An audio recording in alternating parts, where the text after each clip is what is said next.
Hello everyone, and welcome back to Battletech Advanced 3062 and our Urbie Derby campaign, where we are headed over now, moving away from Terra over into the, the borderlands, I suppose you could call them.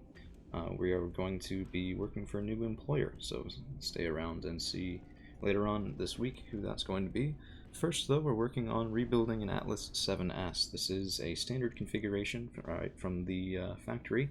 Has double heatsink kits, no specialty armor or structure, carries an AC-20, an LRM-20, an SRM-6, double streak SRM-2, and 1, 2, 3, 4 medium lasers. Now this is a sort of all-rounder build, something that you do commonly see with stock configurations, and not really my favorite deal ever, and well, we've got something particular in mind. So one of the specialties of House Merrick, who we've been working for much of the campaign, is Thunderbolt missiles. These are effectively the autocannons of the missile world. You have much higher range, generally going to be an indirect firing capable sort of thing, and because of that you lose a little bit of damage, at least, well, that's the look of it. So an AC-20, 360 max range, just like a medium laser, 100 damage.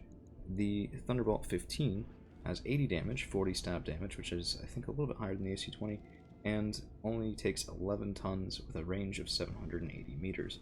The drawback to this is, of course, that indirect fire is not usually very good early on. You need a pilot who has strong bonuses to their indirect fire off of, I believe it's the tactics line in the pilot skill tree, and you generally want good equipment that we currently don't have, so the usefulness here will be slightly lower than optimal until we can get better sensors and fire and control system on board.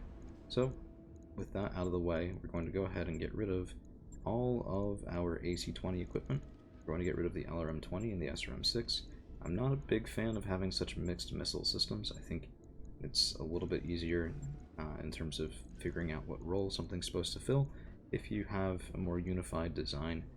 We are going to maximize our armor. 32 tons remaining is a lot, but this guy is going to be a backline support vehicle. So we want to probably put an XL engine on there. I do have a Clan XL. I'm going to save that for something more on the front line. I'm going to put a regular XL here. It is a little bit risky, but it does pop us up to 41.5 tons left. And that's with 4 medium lasers on there as well, which I will probably be getting rid of, switching out for something a bit more interesting. So, Thunderbolt 15s, let's tack 2 of them on. We do have space for a third. That would be pretty nice, but it would use most, if not all, of our available tonnage, so do I really want that, is the question. If we look at our PPCs, we could put on 2 PPCs here, maybe. It's a little bit, well, it's pushing it with the tonnage, because we do need ammunition off the Thunderbolts, and that would really challenge our heat efficiency, which is already sort of pushing the red line a little bit, but that is with quad medium laser on board, so you know what, let's take these off. I'm not keeping them, they're too short range for what this build is meant to be. I think PPCs and ERPPCs could be a good thing. Do we get much out of, well, it's a huge heat increase, and the range increase is not stellar. I know there's a 5-point damage increase as well, but I just don't know about that. That doesn't seem super worth it to me. We do have ER large lasers as well. That's going to be a bit more on the lower tonnage side. Lower damage as well, but the +1 accuracy is worth something. Of course, we skipped the PPC debuff. 840 meters is wonderful, though. So let's pop one of those in each arm for now. I think that looks good. We do have an improved binary laser, but this will be hopefully headed over toward our Marauder, who should be switching from double binary laser to double improved binary laser. I am hoping that'll get us a little bit better performance out of him. We have VSPLs we could use. I could use a large VSPL. I mean, experience with the mediums, though, is just not great. And, yeah, I mean, 9 tons for such a short range bracket. A long range bracket on a long range setting, so the best range you can get out of it is 450 meters. That's only a little bit over half of what we're getting off the ER larges. Granted, they're extra range, but even a standard large laser is 600 meter range. That's very short. We need to be on something much quicker than what we are currently looking at. I'm not going to increase our engine here, so it will be our slowest mech on the field at moving at 3.5. So we already have to take that into consideration.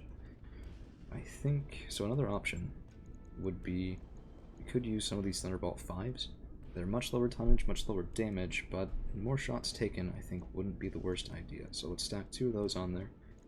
Getting down to pretty low tonnage, but I like it. Our heat efficiency isn't completely terrible. So let's get, how many of these do I get per ton? 5 shots. We will need to be, well, we'll need to have a lot of these. I don't love the ammunition in the side torsos. When side torso going will also kill the mech. So let's put that down there. And how many do I get off the Thunderbolt 5?